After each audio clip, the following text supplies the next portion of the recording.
नमस्कार। स्कूल के ऊपर वीडियो लेकर आया हूं क्योंकि नया सत्र चालू होने वाला है और स्कूल का चयन हर पेरेंट्स के लिए एक सबसे बड़ी समस्या बना हुआ है। आज के समय में देखा जाए तो सोशल मीडिया हो, अखबार हो या कोई अन्य सोर्सेस जिससे आप देख सकते हैं कि हर स्कूल वाला लगा है आपको बताने में कि हमारा स्कूल सबसे अच्छा स्कूल है। लेकिन हम किस स्कूल का चयन करें, कैसे स्कूल का चयन करें जिससे कि हमारे नन्हे मुन्ने का भविष्य उज्जवल हो। मैं आज इस टॉपिक को लेकर आया हूं और ये टॉपिक मैं चाहता हूं कि आप पूरी तरह वॉच करें, पूरा ध्यान से सुने। आपको समझ में आ जाएगा, कुछ तो हेल्प जरूर मिलेगी कि आपके लिए, आपके बच्चों के लिए कौन सा स्कूल सही रहेगा। अच्छा, मैं आपके लिए क्यों बोल रहा हूं? वो इसलिए बोल रहा हूं कि स्कूल से केवल बच्चों का भविष्य नहीं जुड़ा है, स्कूल से बच्चों का भविष्य जुड़ा है, बच्चों के भविष्य से आपका भविष्य जुड़ा हुआ है। कहीं ना कहीं एक सबसे बड़ी समस्या स्कूलों में हो क्या रहा है, इंग्लिश सिखाई जा रही है और पेरेंट्स भी कहीं ना कहीं इंग्लिश के पीछे पागल हो जा रहा है। अंग्रेजी सिर्फ एक भाषा है, ये हमें समझना पड़ेगा कि वो एक भाषा है। हम अमेरिका में देखेंगे तो वहां का एक अनपढ़ भिखारी भी इंग्लिश में भीख मांगेगा, वो अंग्रेजी में भीख मांगेगा। क्यों? क्योंकि वो वहां की एक लैंग्वेज है, वहां की एक भाषा है। उस भाषा को हमें सीखना जरूरी है। जरूरी क्यों है? क्योंकि वो एक इंटरनेशनल भाषा है, हम कहीं भी जाए तो उस भाषा की आवश्यकता पड़ती है। मैं उस भाषा को गलत नहीं ठहरा रहा हूं, मैं खुद उस भाषा को सीखने के लिए उत्सुक हूं और मैं हर दिन उसमें कुछ ना कुछ तो सीखता हूं। लेकिन उसके पीछे पागल नहीं होना है। स्कूल का चयन करने के लिए हमें सिर्फ एक चीज नहीं देखना है कि उस स्कूल में इंग्लिश पढ़ाई जा रही है, इंग्लिश सीखी जा रही है। ये आज के समय में, आज से 10 साल बताओ, आज से 10 साल आने के बाद मैं आपको बताता हूं कि 10 साल बाद हर बच्चा इंग्लिश बोलेगा और हमारी मातृभाषा का क्या होगा उसके बारे में भी हमें विचार करना है। तो स्कूल चयन में यह भी एक जरूरी है। स्कूल चयन में सबसे महत्वपूर्ण भूमिका निभाती है हमारे देश में संस्कार। क्योंकि मैं कई सालों से एक न्यूज हमेशा पढ़ता रहता हूं, 2-4-6 महीने, 2-4 साल में एक न्यूज आती रहती है कि फलाना व्यक्ति घर में मरा पड़ा मिला, 5 दिन बाद, 6 दिन बाद पड़ोसियों को उसकी लाश की बदबू आई और फिर उन्होंने पुलिस को सूचना दी। बच्चों के बारे में अगर पता लगता है तो ये लगता है कि वो विदेश में है, वो किसी अन्य जगह है जो खूब बड़े ओहदे पे है, खूब बड़े पद पे है, लेकिन माता पिता से मिलने आने का समय नहीं मिल पाया। और कई बार तो ये होता है कि वो दाह संस्कार के लिए, अंतिम संस्कार के लिए भी नहीं आते हैं। बताइए, ऐसे पढ़े लिखे होने का क्या मतलब? ऐसे आपके बच्चों को पढ़ा भी दिया जिसमें संस्कार नहीं है तो उस बच्चे का क्या मतलब? तो हमें शुरू से जब नींव जल रही है बच्चे की, उस दिन से ही स्कूल का चयन पूरी तरह से विचार विमर्श करके ही उस स्कूल का चयन करना चाहिए बच्चों के लिए। मैं बात करूंगा नर्सरी की। हम नींव की बात कर रहे हैं तो सबसे पहले नींव शुरू होती है छोटे बच्चों को नर्सरी क्लास से।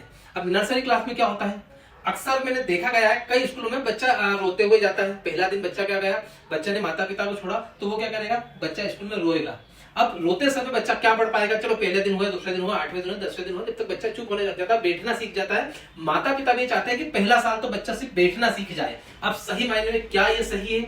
जब आप 40-50 हजार रुपए फीस दे रहे हो तो बच्चा केवल बैठना सीखे? नहीं, ये गलत बात है। मैं एक स्कूल में गया, वहां पे मैंने देखा बहुत आसानी से बच्चों को पढ़ा रहे थे और बच्चा सीख भी रहा था। अब मैं वहां बताता हूं मैंने क्या देखा। बच्चों का पहला दिन बच्चा स्कूल और पहला दिन मतलब बच्चे का रोना तय।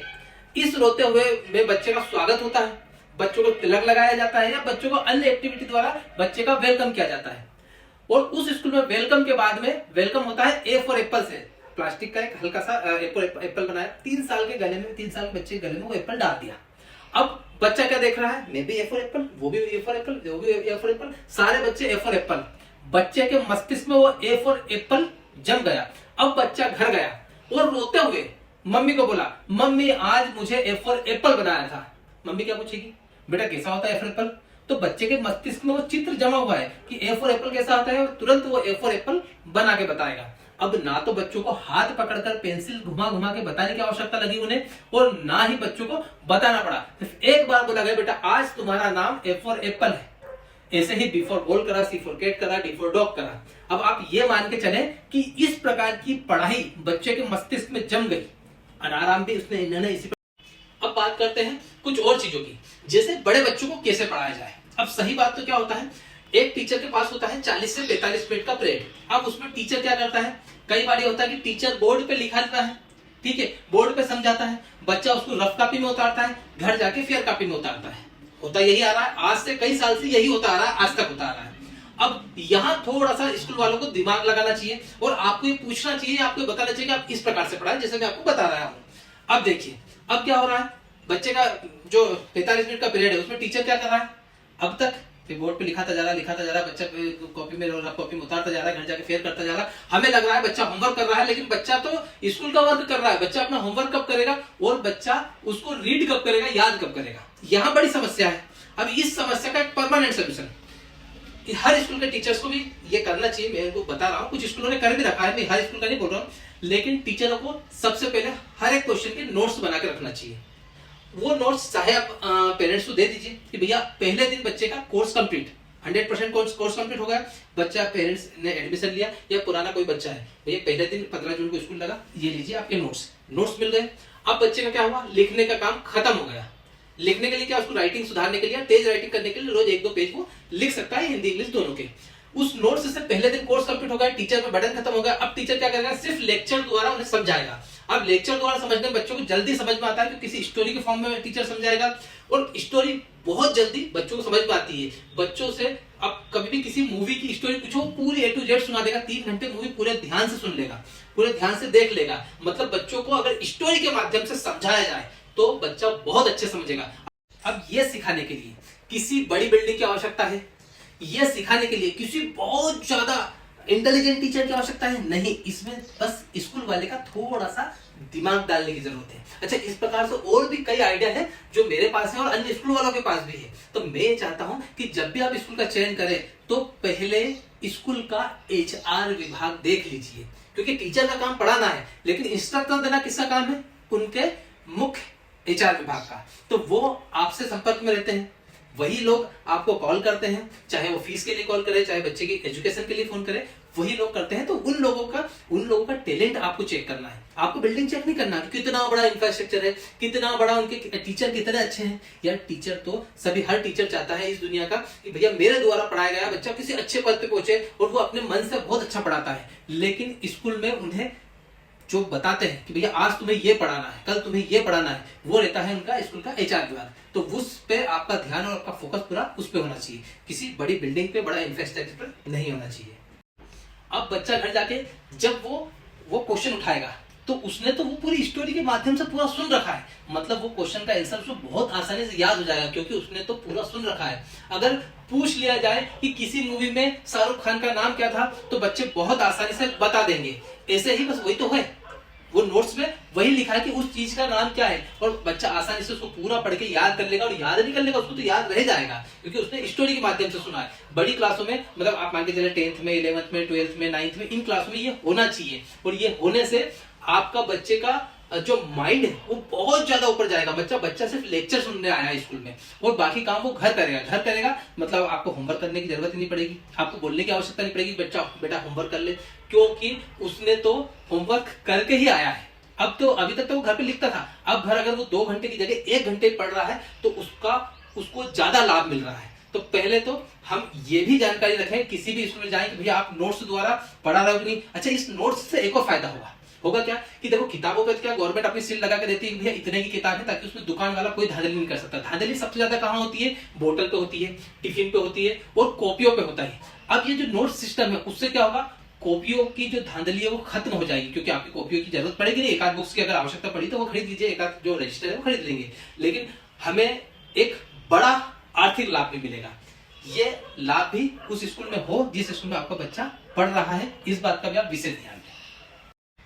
आज हर पेरेंट्स की एक ही समस्या है कि वो मछली को पेड़ पे चढ़ना सिखा रहे हैं और बंदर को तैरना सिखा रहे हैं, और दोनों ही काम में वो असफल है। और पेरेंट्स भी यही कर रहा है, वो अपने बच्चों को पढ़ाई में नंबर 1 बनाना चाह रहा है, चाहे वो उस क्षेत्र में उसका दिमाग हो या नहीं हो। देखिए, मैं भी आप ही की तरह यही सोचता था कि मेरा बच्चा नंबर 1 हो पढ़ाई में, नंबर 1 हो पढ़ाई में, लेकिन हो क्या रहा था, मैं असफल हो रहा था। मेरा बच्चे को मैंने कई बार कोशिश करी, 8th बोर्ड, मध्य प्रदेश में 8th बोर्ड है और मेरा बच्चा बोर्ड एग्जाम में था।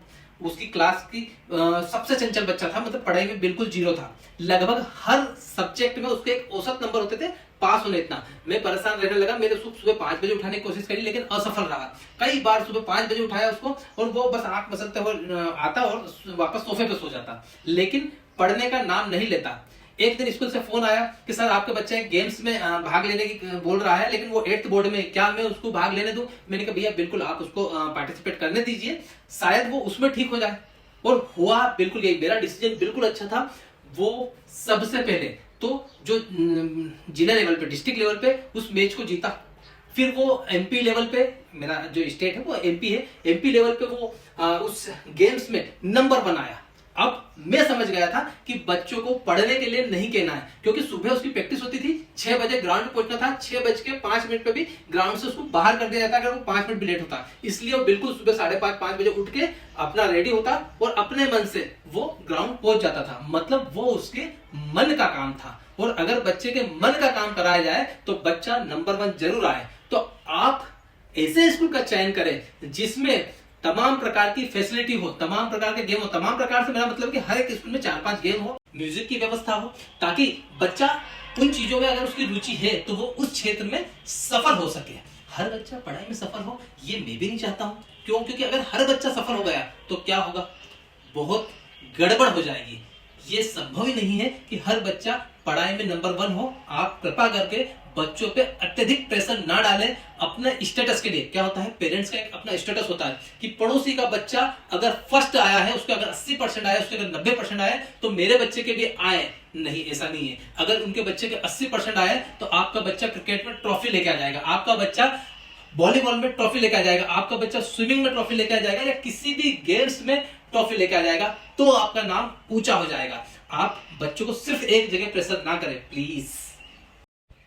अब आज तक क्या होता रहा था कि हम सोच रहे थे कि बच्चा एक बार स्कूल में गया, पहले साल बच्चा बैठना सीखा, अगर वो समर वेकेशन में सब कुछ भूल जाता है, बच्चा ए फॉर एप्पल भूल जाता है, अनार का भूल जाता है, तो हम स्कूल पे ब्लेम नहीं करते। लेकिन पढ़ाई का थोड़ा सा तरीका चेंज करके, थोड़ा सा उसमें अपना दिमाग का इस्तेमाल करके कुछ इस प्रकार से पढ़ाया जाए कि बच्चा आराम से सीख जाए। अब बच्चा 10 समर वेकेशन, 10 गर्मियों की छुट्टियों तक वो बिल्कुल नहीं बोलेगा कि ए फॉर एप्पल कैसा होता है। नेक्स्ट ईयर की उन्होंने क्या तैयारी करी, इस साल बच्चे ने ए फॉर एप्पल पढ़ा।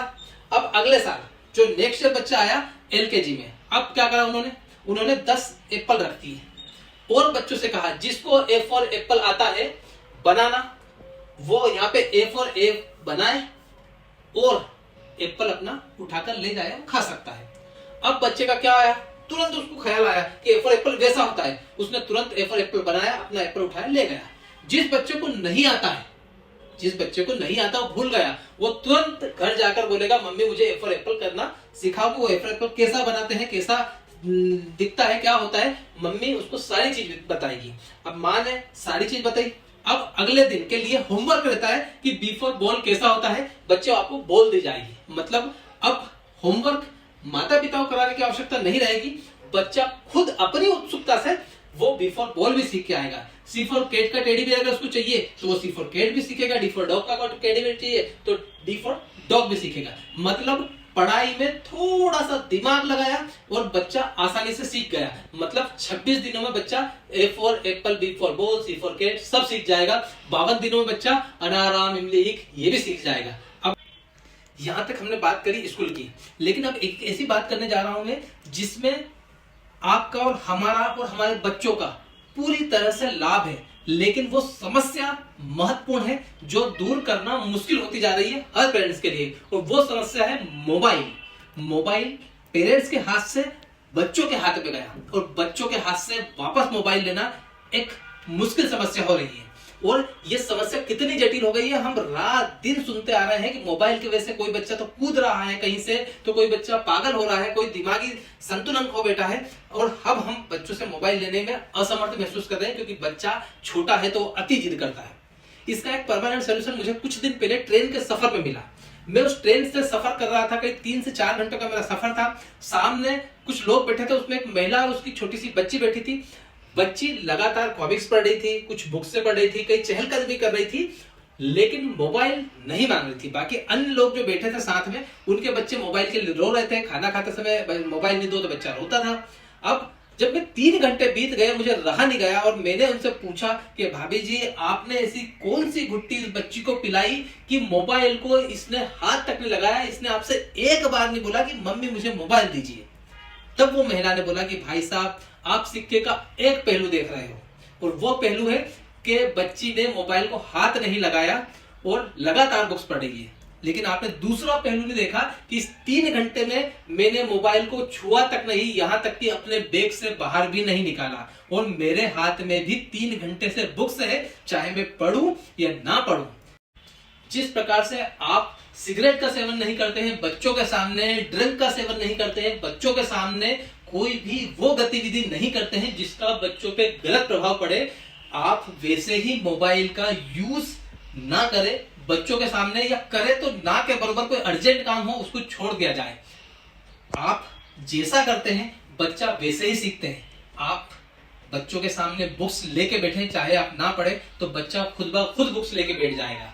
बस ये काम आपको करना है, ये काम मुझे करना है, ये काम हम सबको करना है। तो ये समस्या का बहुत साधारण सा हल है जो मैंने आपको दिया है। देखिए, ये वीडियो पूरा स्कूल पे बना हुआ है, और स्कूल एक महत्वपूर्ण हिस्सा होते हैं हर व्यक्ति के जीवन का, इसलिए इसका चयन बहुत ध्यान से करिए। और ये जितनी भी बातें मैंने बताई है, ये मेरे स्वयं के स्कूल की है। मेरे स्कूल का नाम सामरिया एकेडमी देवास में स्थित है। ये स्कूल में ये सारी सुविधा मैं दे रहा हूं। मेरे पास 5 इंटरनेशनल गेम है, म्यूजिक टीचर्स है, डांस टीचर्स है, ठीक है। और ये जितनी भी फैसिलिटी मैंने बताई कि स्कूल में होना चाहिए, वो सारी फैसिलिटी मैं अपने स्कूल में दे रहा हूं। तो नमस्कार, सब बखैर, थैंक यू।